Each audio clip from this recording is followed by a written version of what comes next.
Jophiel's Judgement. The hegemonics clicked open. Light poured from the open lid, a searing red and orange that cut through clouds and rain and kept rising. Gray flesh formed in the light, large and muscular, as Atlas might have looked with the strength to hold the sky. Intricate golden armor covered him almost completely, with numerous blades as long as Remy's entire body. Faces had been worked into the gold, and each one depicted a screaming face. The exalted Esper had only one arm, though it looked large enough to scoop the whole cave right out of the cliffs without much effort. He also had only one eye on his cyclopean face, lidless and menacing. "I am Jophiel, Judger of Souls," he spoke with a deep rumble, louder than any thunder. He lifted his massive hand to his back and removed a lens wrapped in gold, raising it to his face. "I will sentence the guilty." He floated in the air about 10 feet up, seemingly unaffected by gravity, or the wind, or the rain. The golden lens magnified his eye to nearly triple its biological size as he inspected those around him one at a time.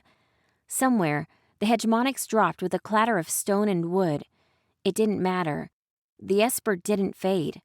In the alien light that came from him, Remy could see another shape outlined just beside Nightingale. No, not beside her. In her.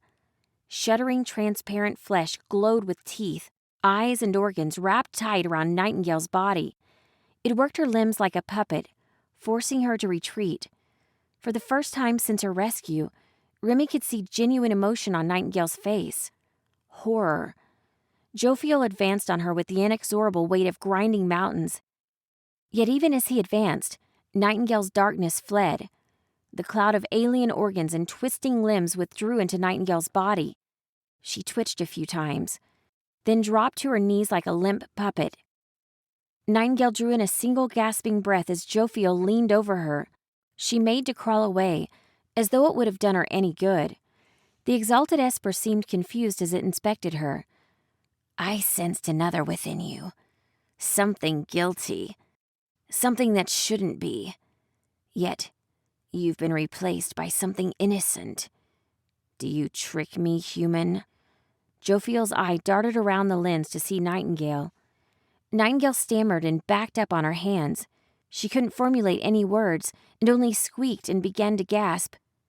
"No, you are not the one," Jophiel said, turning away.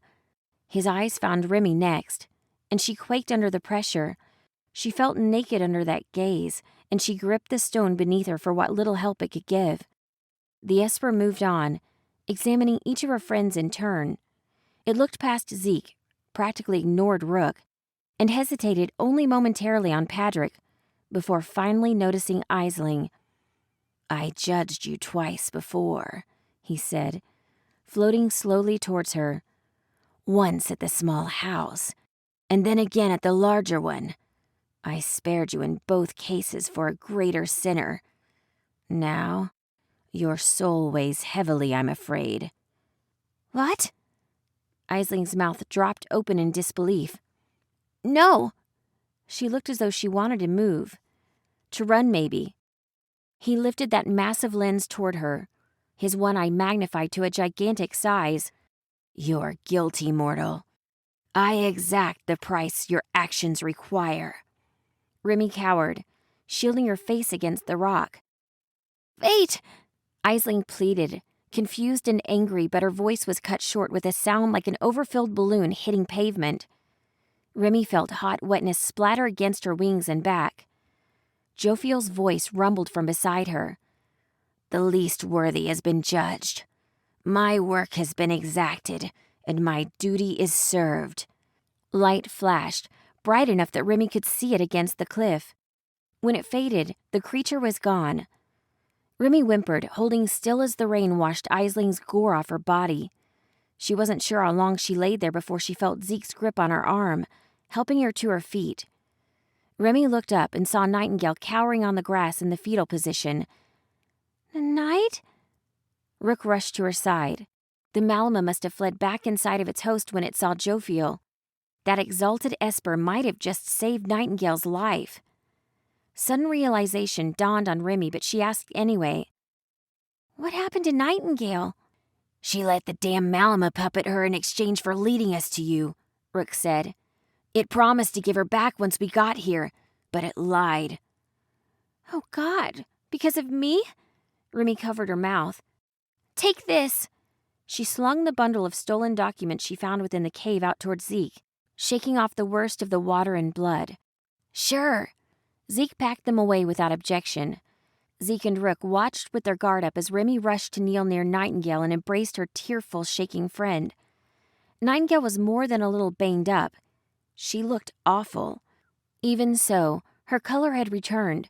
The Malama's magical armor and sword seemed to have disappeared, and there was only green in her tear-filled eyes. Remy held her, letting Nightingale sob into her shoulder. Behind them, Patrick stood near where Aisling used to be standing. There wasn't much left of Aisling, just a few bones and a patch of dense gore gradually soaking through with rain. Even so, Patrick was standing in front of it, his head lowered. His face was blank as he looked on the ruins of Aisling's body. He was whispering, but Remy still couldn't make out the words. "I'm sorry, Aisling. Sorry you had to go like this. I hope you're with your family."